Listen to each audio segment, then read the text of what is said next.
კუბის დიქტატურამ სამხედრო წვრთნები ჩაატარა სარაკეტო სისტემით S-1252 BM. სწორედ მაშინ, როდესაც ავიამზიდი USS Nimitz კარიბის ზღვის აუზში შევიდა და ტრამპმა ჰავანის დიქტატურაზე ზეტოლა გააძლიერა. დღეს 2026 წლის 21 მაისს კუბის რეჟიმი ცდილობს ძალის დემონსტრირებას საბჭოთა მოდერნიზებული საჰაერო თავდაცვის სისტემის გამოყენებით. ამასობაში ვაშინგტონი მძიმე საზღვაო ძალებს ამოძრავებს, რაულ კასტროს ამერიკულ სასამართლოში პასუხისგება შეიწვევს და კუბის კრიზისის ხურადღების ცენტრში აყენებს. სცენა ერთდროულად პოლიტიკურიცაა და სამხედროიც. თავის მხრივ ჰავანა ძველ რაკეტას აჩვენებს, რათა შიდა ნარატივის შენარჩუნებას შეეცადოს. მეორე მხრივ ტრამპი აგზავნის სიგნალს, რომ კარიბის კომუნისტური დაუსჯელობის დრო მეიძლება დასასრულს უახლოვდებოდეს. რატომ გადაწყვიტა ჰავანამ ძველი რაკეტების ჩვენება სწორედ მას შემდეგ, რაც USS Nimitz კარიბის ზღვის რეგიონში გამოჩნდა? ნუ თუ ეს გაფრთხილებაა შეერთებული შტატებისთვის? ან ცდილობს დაარწმუნოს საკუთარი ხალხი, რომ ჯერ კიდევ აკონტროლებს სიტუაციას? კუბა მართლა ემზადება წინააღმდეგობისთვის? ბევრი ადამიანი ჯერ კიდევ ფიქრობს, რომ CMPJ-ის ქონა, Instagram-ის ანგარიში ან თუნდაც ვებგვერდის დომენი უკვე ნიშნავს, რომ ბიზნესის სახელი დაცულია, მაგრამ ასე არ მუშაობს. სიმართლე მარტივია. ბრენდი ნამდვილად მხოლოდ მაშინ არის თქვენი, როცა ის IMPI-შია რეგისტრირებული. ამ რეგისტრაციის გარეშე ნებისმიერ კომპანიას შეუძლია სცადოს იგივე სახელის გამოყენება, ეცადოს თქვენი იდენტობის წართმევა და საფრთხე შეუქმნას ყველაფერს, რაც თქვენ შექმენით. სწორედ ამიტომ ერთვება მუონი ამ პროცესში. უკვე 10,000-ზე მეტი ბრენდია დაცული, მომსახურება სრულად ონლაინ რეჟიმშია და ჩვენ მუშაობთ 17-ზე მეტ ქვეყანაში. მუონი ბრენდების რეგისტრაციის სფეროში ავტორიტეტული გახდა და ეს კომპანია ჩემი სრული ნდობით სარგებლობს, ასე რომ ნუ დაელოდები პრობლემის გამოჩენას, რომ შემდეგ დაიწყო გამოსავლის ძებნა. დაიცავი შენი ბიზნესის სახელი ახლავე. ბმული ახტერაშია და ასევე ამ QR კოდზე ეკრანზე. კუბის რევოლუციურმა შეიარაღებულმა ძალებმა ჩაატარეს სამხედრო წვრთნები S-1252 BM-ით, რომელიც ცნობილია როგორც საბჭოთა SA-3-ის მოდერნიზებული ვერსია. ეს სისტემა საჰაერო თავდაცვისთვისაა განკუთვნილი. შექმნილია ჰაერში მყოფი სამიზნეების დასაზიანებლად და არაშორეული ქალაქების დასართმელად, ან როგორც სტრატეგიული შეტევითი რაკეტა. მიმოქცევაში არსებულ სიახლეებში გაშვების კადრი წარმოდგენილია როგორც ჰავანის ვიზუალური პასუხი ამერიკული ზეწოლის ზრდაზე. მაგრამ თავად შეიარაღება აჩვენებს, რამდენად დიდია კუბის პრობლემა. რეჟიმი ცდილობს მოძველებული, მოდერნიზებული იარავით დააშინოს, მაშინ როცა შეერთებული შტატები რეგიონს მთელი ავიამზიდით უახლოვდება.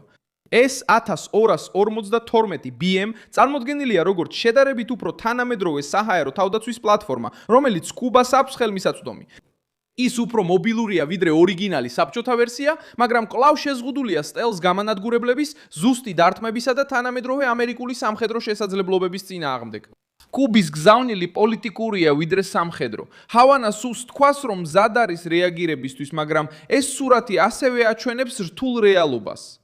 კუნძული დამოკიდებულია ძველ მოდიფიცირებულ აღჭურვილობაზე, რომელსაც იყენებს მაქსიმალური განგაშის განცდის შესაქმნელად მაშინ, როცა სამხედრო ბალანსი სრულიად დარღვეულია. ამ ზეწოლის მეორე მხარეა SS Nimitz. ამერიკის ავიამზიდი კარიბის ზღვის რეგიონში 20 მაისს მივიდა, როგორც ამერიკულმა ძალებმა განაცხადეს. მასთან ახლავს მისი გემბანზე დაფუძნებული საავიაციო ჯგუფი, მართვაც სარაკეტო ესმინეცი და მომარაგების გემი.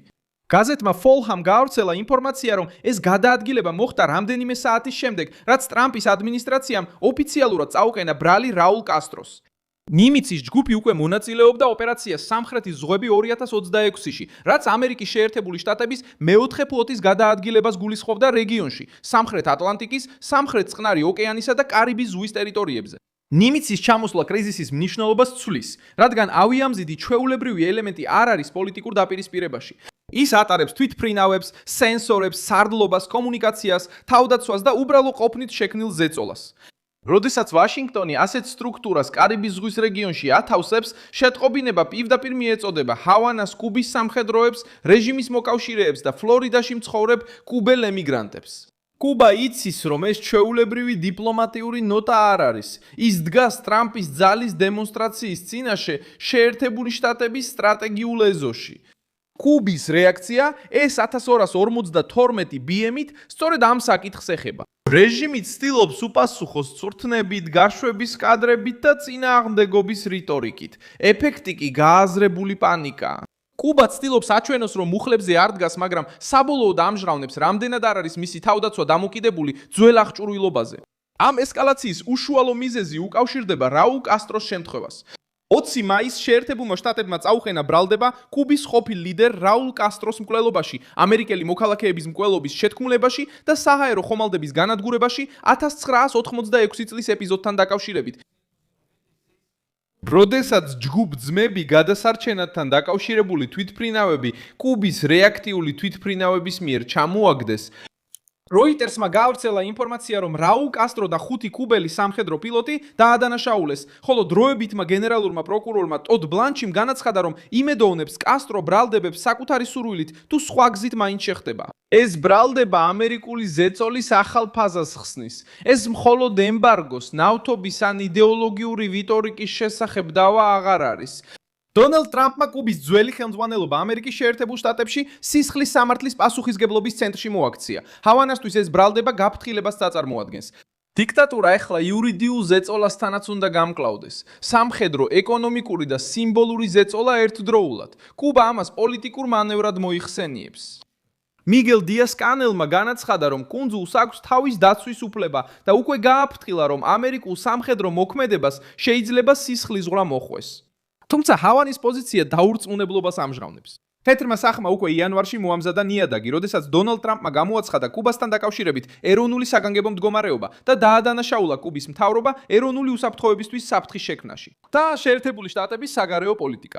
ოფიციალურ ტექსტში ნახსენებია ჰავანას დაახლოება რუსეთთან, ჩინეთთან, ირანთან, ჰამასთან და ჰეზბოლასთან, ასევე სამხედრო და სადაზვერო თანამშრომლობა ვაშინგტონის მოწინააღმდეგეებთან.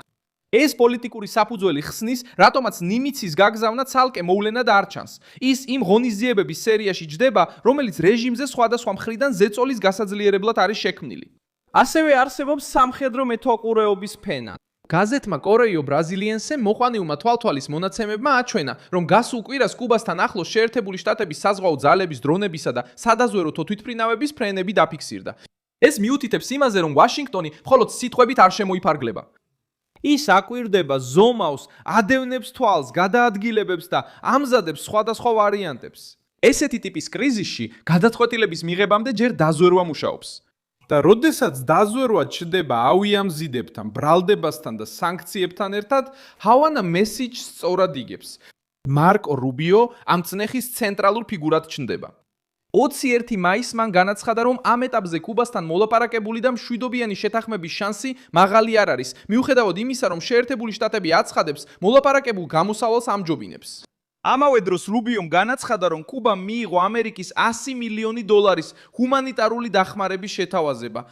ეს არის ყველაზე არასასიამოვნო ნაბიჯი ჰავანასთვის. ტრამპი ზეწოლას ახდენს რეჟიმზე, მაგრამ ცდილობს პირდაპირ ესაუბროს კუბის მოსახლეობას, გამოყოს ხალხი კომუნისტური ხელმძღვანელობისგან. ეს ჰუმანიტარული დახმარებაც ცვლის ნარატივს. კუბის რეჟიმი ცდილობს გაყიდოს გარე აგრესიის იდეა, მაგრამ ვაშინგტონი სთავაზობს საკვებს ენერგიას და დახმარებას, ამავე დროს ადანაშაულებს კუბის ხელმძღვანელობას მოსახლეობის სიღარიბის გამოწვევაში. ზეწოლაზე პასუხი უფრო რთული ხდება, რადგან ის მხოლოდ სამხედრო გემით არ მოდის, ის მოდის ხალხისთვის შეთავაზებით, ელიტის მიმართ სისხლის სამართლის ბრალდებებით და სამხედრო ყოფნით კარიბის ზღვის რეგიონში. ეს არის კომბინაცია, რომელიც ამცირებს მანევრის სივრცეს დიქტატურისთვის. რუსეთმა განაცხადა, რომ ხარს დაუჭერს კუბას, მაშინ როცა შეერთებული შტატები აძლიერებს ზეწოლას. მარია ზახაროვამ, რუსეთის საგარეო საქმეთა სამინისტროს პრესსპიკერმა, დაგმო ამერიკული ზეწოლა და კუბის ხალხს აქტიური მხარდაჭერა დახპირდა. მან არ დააკონკრეტა, რა სახის მხარდაჭერაზეა საუბარი. ეს ფაქტი მიუთითებს, რომ კრიზისი უკვე ჰავანას ფარგლებს გასცდა.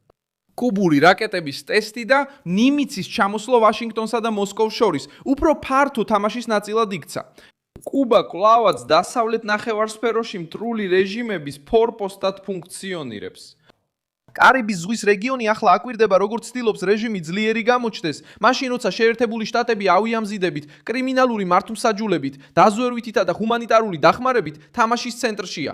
მე ვარ მილსონ ალვესი, საერთაშორისო ურთიერთობების სპეციალისტი და ჩემი მიზანია ყოველ დღეს სიმართლით კარგად დაგაინფორმირო. სიახლეების ბულები ვიდეოს აღწერაშია მოცემული. მოიწონე ეს ვიდეო, გამოიწერე არხი და ბოლოს გადახედე კომენტარებს, რომ კიდევ უფრო მეტად ჩაერთო მილსონ ალვესის საზოგადოებაში.